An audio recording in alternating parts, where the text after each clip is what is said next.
It's just that they have to understand that they have to be realistic. You can't take Come on, Michelle. You can't take somebody who's a 6 who wants to date supermodels.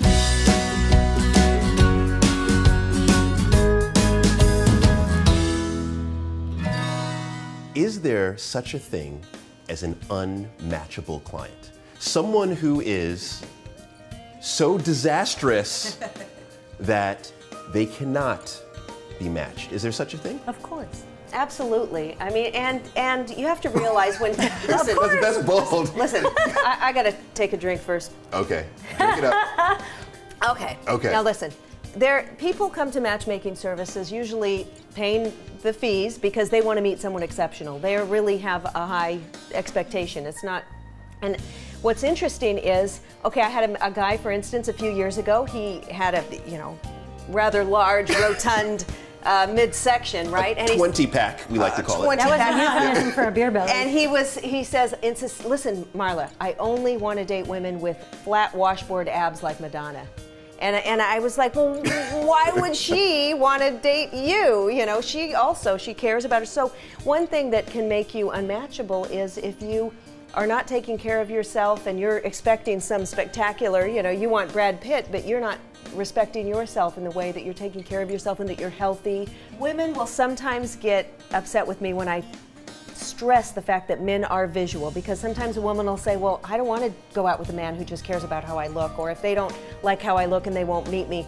But I will tell you, men are so visual that the women will say, why doesn't he love me for my mind or my beautiful soul? And right. I say, he will once he likes how you look. A man is never going to, tell me if this is true. This is big, though. Okay, a man's never going to approach a woman, for example, at a cocktail party that he has no interest physically in and say, you know what, I bet you have a brilliant mind and a beautiful soul. Would you like to have dinner with me? You know what? I'm going to keep it real with you. Okay. That would not happen, right? Because he's going to see her first. He has to like what he sees first, right. And then he wants to get to know her soul and her mind. But so this is tough, though, and I want to ask you, this is really, really tough. So what I hear you saying, and I'm almost agreeing with you, but I don't want to, is that unless you are physically compelling, unless you are attractive, are you unmatchable? That's not true. That's not true. That's not true. To that particular man. No, that's not true. What I want to say is that as long as your expectations are realistic. I've worked with clients who aren't attractive. I've worked with clients who are overweight. It's just that they have to understand that they have to be realistic. You can't take Come on, Michelle. You can't take somebody who's a 6 who wants to date supermodels, Right. If somebody's a little bit overweight, they have to be understanding that they can't want to date someone with the washboard. They're wanting to date out of their league. That's what it is. But sometimes people think when they pay a matchmaker, they're going to be dating out of their league. I say, And we can keep introducing them to people out of their league, but they're going to get rejected. So league, though, again. I hear what you're saying with league, but you're saying league is only about your physical makeup? Oh, no. Well, for example, look, Brad, if I was single, I'm out of Brad Pitt's league. I'm too old, and I don't look like Andrew, so I'd be out of his league. So you could be very attractive, but you're out of someone's league for a variety of reasons. Well, here's the thing. I find with guys have this threshold, okay? And it's different for different guys. Not all guys have the same threshold. Whatever their threshold is, so if you're saying out of the league, whatever their threshold is, if a woman meets it, done, they'll go, then they're interested in getting under the hood, they're interested in getting under to the know hood? her. What does that mean? They're interested in getting to know her, about the personality, all of that. But, they want getting under the hood was like getting in the pants. That's not the same thing? That's a whole different time. That's another question, right, Paul? So let's stick with this one. So they're interested. If she meets the threshold, then they're interested in going deeper, and they do want to go deeper because it's not very interesting for a guy. Attraction is not enough. It's necessary but not sufficient. Let's say, right? Sure. The other thing is in terms of I think that you have to look at what you're bringing, right?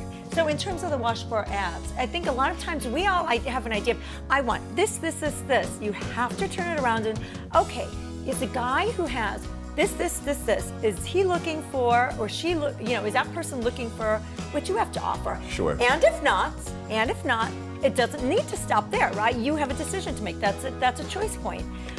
Do you want to become that person? And that's your choice to make. So the woman who is overweight, let's say, a little bit extra, she wants the washboard abs. Okay, she can have them. First, she needs to get them for herself, maybe. Then she can get that. Are there clients that are unmatchable for you, Becky?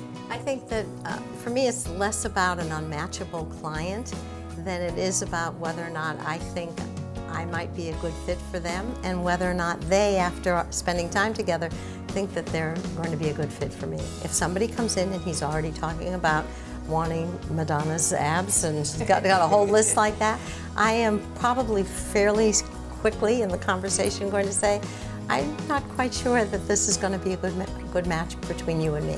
Okay. That you're interested in if you can put together a list that is more substantive than that for us to talk about, I'm going to be so delighted to meet with you again, but Wow. not right now. So the question as to whether or not there are unmatchable clients out there, we as the matchmakers almost agree that yes, there are unmatchable folks out there. However, it might not be about what you think. It's not about physique, right? It's more so about what's inside. Self-love, self-esteem. And if you have that, there is never a wrong time to see a matchmaker.